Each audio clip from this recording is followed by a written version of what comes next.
Hillary Clinton, Michelle Obama, and Rush Limbaugh have all talked about it, the wage gap between men and women.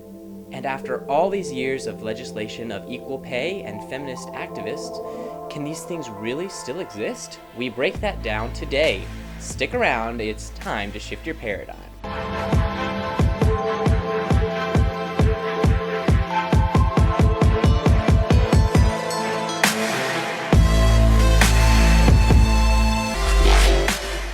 Hello everybody, my name is Wanda. I'm a real woman, and I'm going to talk to you about the wage gap here in America. Excuse me. This is offensive. You need to go. Thank you, Wanda. It's been great. All right. Well, I'm glad we got that out of the way, folks. Now, where and how much is this wage gap? Well, we have probably all heard the claim that women get paid 77 cents for every dollar that men get paid. But this claim has a little bit more to it. The 23 cents difference comes from the overall average of men and women combined and then subtracted, but it leaves out some very important variables, such as the differences in hours worked by men and women, experience, training, and levels of occupation.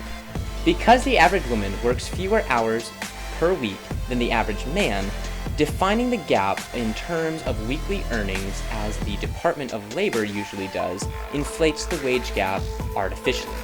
1. Shifting the focus to hourly wages alone eliminates almost 1/3 of the gap. In 1999, women's median hourly earnings were 83.8% of men's, leaving a 16.2% gap in hourly earnings.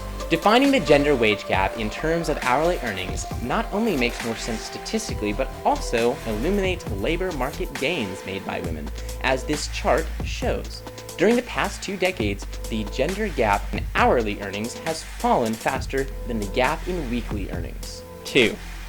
Because the average woman with a child works fewer hours per week than the average man, this trend has tended to increase the difference between the two measures of gender wage gap. Mr. Wall goes on to break down these numbers even more, so if you'd like to check it out and look into it more yourself, the link is in the description below. Secondly, let's logically break this down. If it was true that men had to be paid more just because they were men, then wouldn't, in this free market, we see a lot more women getting hired by industry and service owners? And by a lot, like all of them? I mean, if we could pay women less, and for no other reason than them being women, then wouldn't this be a huge way to cut costs and boost profits?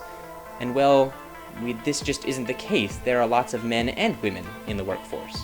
So, the claim that, side by side, a woman and a man doing the same exact job at the same exact hours at the same exact company get paid different salaries based on their gender evidently just doesn't seem to be true. Alright, thanks everybody for watching. We hope you enjoyed this episode of Paradigm Shift. If you liked what you saw or had a question about something you heard, all our sources, as always, are in the description. Please hit that subscribe button right over there to keep up to date on what we're doing, and like, share, comment, whatever on the Facebook, Twitter. We hope we shifted your paradigm. Hello everybody, my name is Wanda. I'm a real woman, and I'm going to talk to you about the wage gap. What? This is offensive. Excuse me! You need to go.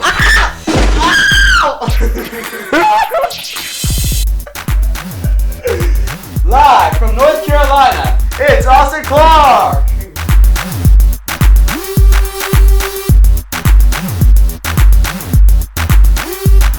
I promise I'm a dancer. I'm on the night, you know, my hips so light. Let's go.